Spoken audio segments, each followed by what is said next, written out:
Rania နဲ့ Bonica ကတော့ဒါမေလ3ရက်နေ့မှာဒါကိုမိန်းမအနေနဲ့ရှင်မိုင်ကစားသွားတော့မှာဖြစ်ပါတယ်အားလုံးပဲမင်္ဂလာပါကျွန်တော် Sport Game မှာ channel ကနေပြန်လည်ကြိုဆိုလိုက်ပါတယ်ဒါ Rania ရဲ့ရက်က Bonica ထက်3လမှလောက်မြင့်နေတာကိုကျွန်တော်အနေနဲ့တွေ့ရတယ်နောက်ကျတော့ Bonica 2ပွဲကို KO 4ပွဲကို submission နဲ့ဒါ1ပွဲကို decision နဲ့နိုင်ထားတာပဲဖြစ်ပါတယ်ဒါ NCAA မှာဆိုရင်ဒါ Bonica ဆရာကြီးပဲဒါ3ချိန်တိုင်ကိုသူက champion ဖြစ်ထားခဲ့တာကိုကျွန်တော်အနေနဲ့တွေ့ရတယ်ဒါ DC တို့ကိုယ်တိုင်လည်းဒါ Bonica ကိုချီးကျူးထားတာဗျ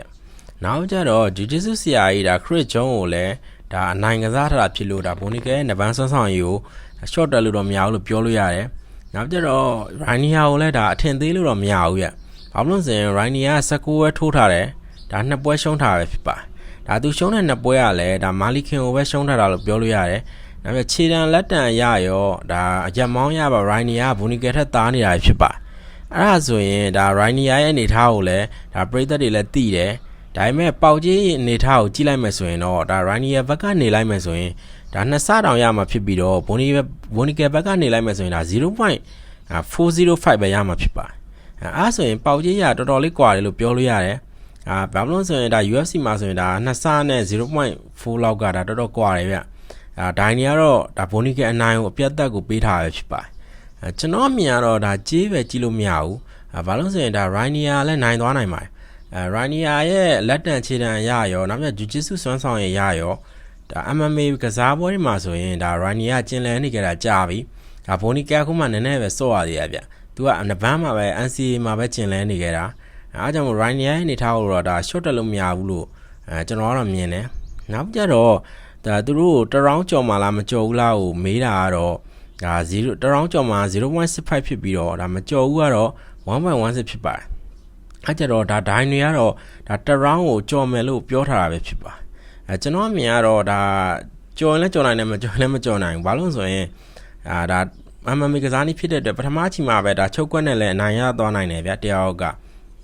အဲ့ကြတော့ Rania လည်းချုပ်သွားနိုင်တယ် Bonica လည်းချုပ်ကွက်နဲ့နိုင်ရသွားနိုင်ပါတယ်ကျွန်တော်ကတော့ဒီပွဲကိုဒါ 50-50 လို့ပဲသတ်မှတ်ထားပါတယ်ဒါနောက်ပြဒီလိုပွဲတွေကအကျင်းနဲ့ပဲဆုံးဖြတ်လို့တော့မရဘူးဘာလို့လဲဆိုရင်ဒါ Jiu-Jitsu ဆရာကြီး Gordon ကလည်းဒါ Bonica ကိုချုပ်ခွက်နဲ့ပဲအနိုင်ပြထားတာမို့လို့ကျွန်တော်ကတော့ Rania လည်းအဲ့လိုပဲချုပ်ခွက်နဲ့အနိုင်ယူနိုင်တယ်လို့ကျွန်တော်တော့မြင်တယ်ပရိသတ်တွေအနေနဲ့ရောဘယ်လိုမြင်လဲတော့မသိဘူးကျွန်တော်ကတော့ဒါဒီ rider အတောင်မှပြောရင်လက်တံခြေတံရရောအရမောင်းရရောအားသာချက်တွေရှိတဲ့အတွက်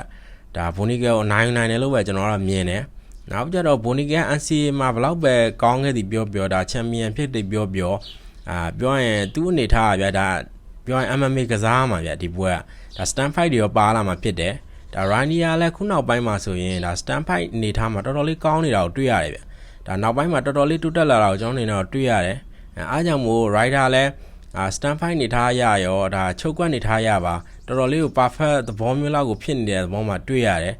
အားကြောင့်မို့ Bonica လည်းတော်တော်လေးခက်ခဲမဲ့ပွဲလို့ကျွန်တော်တို့မြင်တယ်Bonica ကိုယ်တိုင်ကလည်းဒါ interview မှာဆိုရင်ဒါ rider ကိုသူ့အနေနဲ့ဒါချီးကျူးတော်တော်တွေ့ရတယ် respect လည်းပေးသွားရဗျrider ကဒါ1 championship မှာလည်း2ခါလောက် champion ဖြစ်တယ်